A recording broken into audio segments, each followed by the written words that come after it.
What if I told you that the most heartwarming sports story of 2025 might also be the most controversial trade proposal in NBA history? Because that's exactly what we're dealing with when NBA analysts start floating legitimate scenarios for LeBron James to return to Cleveland one final time.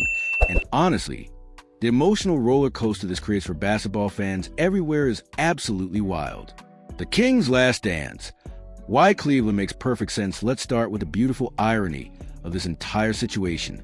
LeBron James, now 40 years old in the twilight of his legendary career, earning a staggering $52.6 million in what could be his final season, finds himself on a Lakers team that's desperately trying to maximize their championship window.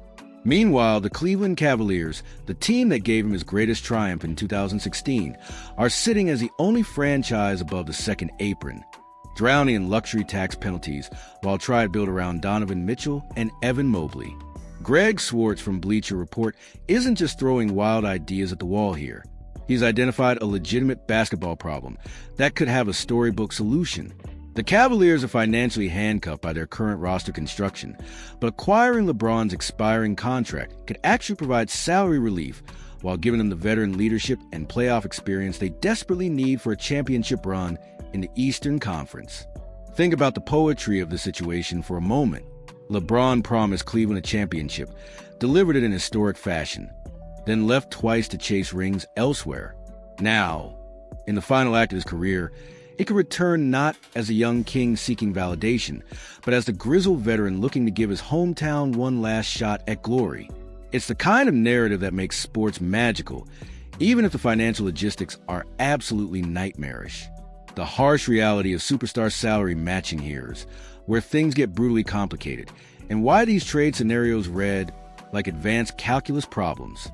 LeBron's $52.6 million salary isn't just a number on a spreadsheet. It's a financial earthquake that requires multiple teams, creative contract manipulation, and probably a few prayers to the basketball gods to make work.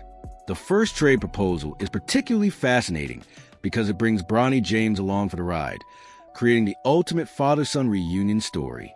Cleveland would receive both LeBron and Bronny, while saving $24.1 million, essentially getting paid to acquire the greatest player in franchise history.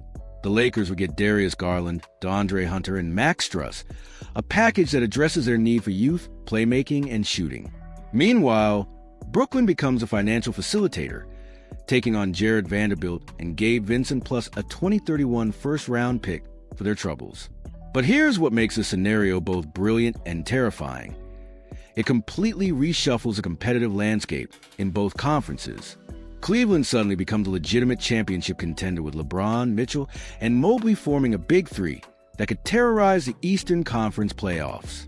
The Lakers, meanwhile, get younger and more balanced, potentially setting themselves up for sustained success beyond the LeBron era. The multi-team chess match that could change everything. The second and third trade scenarios get even more complex, involving 4 teams and enough moving parts to make your head spin. Trade scenario 2 brings Charlotte into the mix, with the Hornets receiving Jared Allen, while Cleveland gets additional draft compensation. This isn't just about LeBron anymore. It's about reshaping multiple franchises simultaneously. What's particularly clever about these proposals is how they address each team's specific needs while working within the brutal constraints of the modern NBA salary cap. Cleveland gets their superstar while gaining financial flexibility. The Lakers acquire young talent and improve depth. The supporting teams get valuable assets for facilitating what amounts to one of the most complex transactions in NBA history.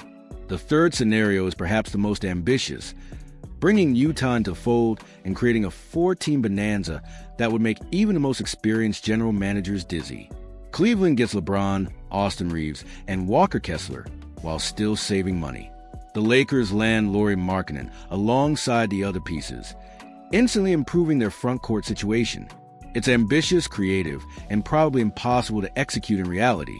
The emotional weight of legacy decisions beyond all the financial wizardry and roster construction. There's an emotional element to this story that can't be quantified in trade machine calculations. LeBron James isn't just another aging superstar looking for one last ring. He's a prodigal son who could return home to finish what he started. Consider what this would mean for Cleveland fans who watched him leave twice. First from Miami in 2010's infamous decision, then for Los Angeles in 2018. The chance to see LeBron in a Cavaliers uniform one final time, playing alongside a promising young core, would be the ultimate redemption arc. It's the kind of storybook ending that sports fans dream about but rarely get to witness. But there's also the harsh reality that LeBron at 40 isn't the same player who dragged Cleveland to that miraculous 2016 championship. He's still elite. Finishing sixth in MVP voting last season proves that, but Father Time remains undefeated.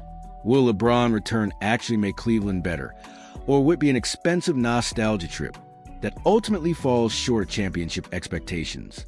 The Lakers' dilemma. Present versus future from Los Angeles' perspective, these trade scenarios represent a fascinating philosophical choice. Do they continue trying to maximize LeBron's remaining years, or do they pivot toward building a sustainable future? Trading LeBron would signal a fundamental shift in organizational priorities, moving from win-now mode to long-term development. The proposed returns in these trades aren't shabby. Darius Garland is a legitimate point guard who could pair beautifully with Anthony Davis. Lauri Markkanen would give them the stretch for they've been seeking. Max Strus provides a kind of reliable three-point shooting that championship teams require. These aren't consolation prizes. They're building blocks for the next era of Lakers basketball.